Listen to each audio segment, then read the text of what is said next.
Dikarenanya Allah Subhanahu wa taala sebutkan, lihat halaman 68 juga dalam ayat, kata Allah dalam surat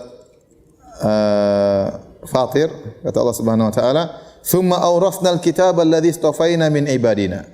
Kemudian kitab itu kami wariskan kepada orang-orang yang kami pilih di antara hamba-hamba kami. Faminhum dzalimun li nafsihi, di antara mereka ada yang menzalimi diri mereka.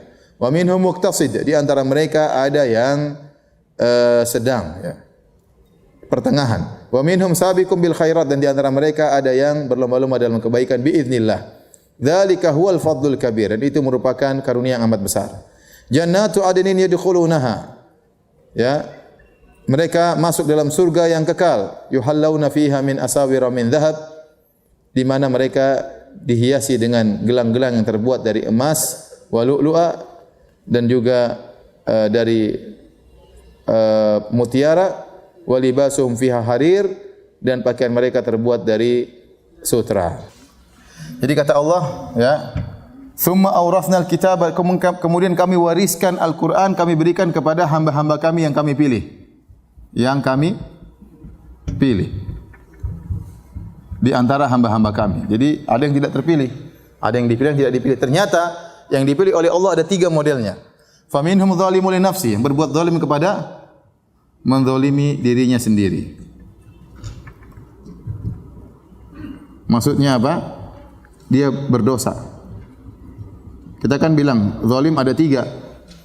Menzalimi diri sendiri berarti berdosa antara diri dengan Allah Subhanahu wa taala. Menzalimi orang lain berarti zalimi orang lain. Yang ketiga, zalim berkaitan dengan syirik. Zalim ada berapa? 3. Kata Allah, di antara hamba-hamba yang Allah terpilih ada yang modelnya seperti ini, menzalimi dirinya sendiri. Dia berdosa. Di antaranya ada yang muqtasid, pertengahan.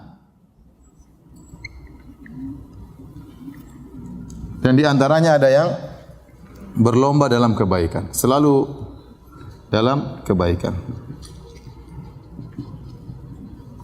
Para ulama tatkala menjelaskan 3 model ini, mereka menjelaskan di antaranya yang dimaksud dengan dzalimun li nafsi, yaitu orang yang dia terjerumus dalam dosa-dosa. Terjerumus dalam dosa-dosa. Dia melakukan kebajikan, melakukan kewajiban, melakukan sunnah, tapi dia banyak dosanya.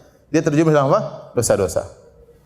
Yang kedua, muqtasid, yaitu orang yang secara umum dia hanya melakukan kewajiban saja, mungkin sunnah-sunnah ada tapi sedikit. Dia hanya perhatian sama kewajiban, tapi seluruh keharaman dia tinggalkan.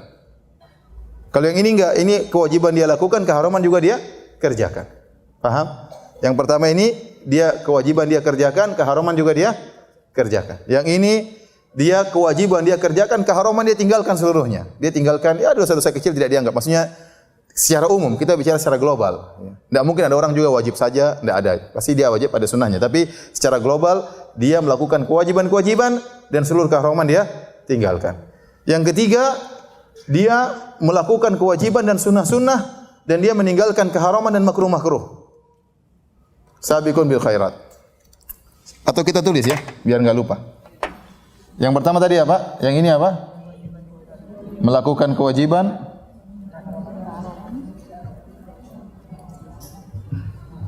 dan juga melakukan apa? Keharaman.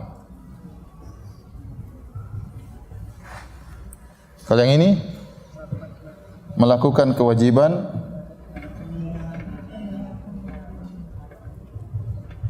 namun meninggalkan keharaman.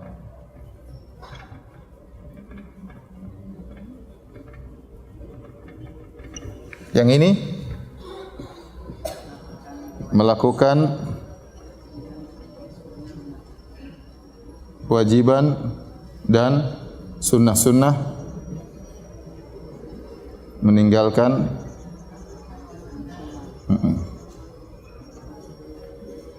keharaman dan makruh, kemakruhan. Semuanya dia tinggalkan. Taib. Kita nggak tahu kita masuk yang mana ya. Yang ini, kayaknya yang ini ya. Ini kayaknya terlalu suka ngomel sama suami, kayaknya susah masuk sini. Suka nggak berterima kasih sama suami, kayaknya susah masuk sini. Masuk sini juga susah ya. Kebanyakan banyak nuntut, banyak ini, banyak protes, macam-macam. Saya tidak bicara ibu-ibu, tapi sebagian ibu-ibu ya. Banyak juga ya. Saya tidak minta ngaku di sini ya, ngaku di rumah sana. Taib. Ini yang dirahmati Allah Subhanahu wa taala, perhatikan. Yang menakjubkan dari ayat ini termasuk arja ayatin fi kitabillah. Arja ayatin maksudnya ayat yang sangat memberi pengharapan kepada kita. Kenapa saya katakan sangat memberikan pengharapan? Jadi ayat apa? Memberi ayat yang menghibur atau memberi harapan. Memberi harapan kepada kita yang banyak dosa.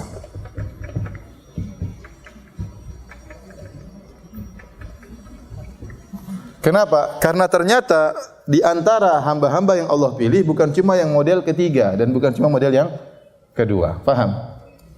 Ada hamba-hamba juga yang modelnya seperti ini. Artinya meskipun dia banyak dosa tapi Allah ampuni. Allah ampuni dosa-dosa dia masuk surga. Ya, artinya dia dosa tapi tidak terlalu banyak. Dia dosa-dosa juga tapi tidak terlalu banyak. Kalau banyak pasti masuk apa? Neraka. Ini ayat sangat memberikan kita pengharapan dari dua sisi. Pertama, Allah namakan sebagai hamba yang apa? Terpilih. Hamba yang kami pilih. Yang kedua, Allah mengatakan setelahnya jannatu adnin. Mereka itu masuk dalam surga Aden. Allah menggunakan waul jamaah. Ini maksudnya waw al jamaah. Kalau artinya itu kata ganti banyak orang. Kata ganti banyak orang. Sehingga waw ini jadi mereka, artinya apa? Mereka ini mencakup ketiga-tiganya. Jadi mereka ini mencakup ini dan mencakup apa? Ini. Ternyata masuk surga tiga-tiganya. Bukan cuma yang nomor 3. Ini jelas masuk surga. Ini jelas. Ini juga caranya ikut masuk surga. Maka ini ayat yang sangat memberikan kita harapan. Kalaupun kita tidak yang di sini atau di sini, paling tidak yang mana? Di sini.